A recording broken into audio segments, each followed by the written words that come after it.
A surprise appearance on behalf of the president midday today in the White House briefing room to specifically address the fallout from the George Zimmerman trial and the Trayvon Martin matter. I'm going to bring in our panel right now and talk about that with Steve Hayes, senior writer for the Weekly Standard, Julie Pace, White House correspondent for the Associated Press, who was in the briefing room today, and syndicated columnist Charles Krauthammer. Charles, let's begin with you.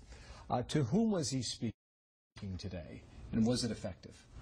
I thought it was a political speech addressed to his constituency on the left, which I thought was unfortunate, even though it sounded like a philosophical speech addressed to the whole nation. Look, I gave him and Holder credit all week for trying to de-racialize the issue.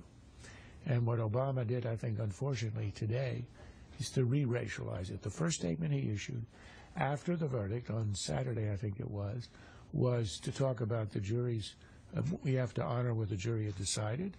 And then he spoke about, helping our communities, thinking about our neighbors, and gun control.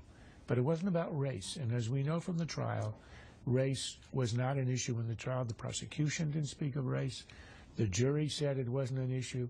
Well, the FBI investigation didn't find any hint of racism in Zimmerman, but Obama re-injected it. Now, to give him the benefit of the doubt, and I'm not sure why I still do, 3 days in a row, I probably ought to consult a physician by now. I think the main the message of the speech was what he buried, which was they are not going to continue. They're not going to pursue a federal prosecution. He knows, Holder knows, there is no case for a hate crime. But he buried it. It was a throwaway line.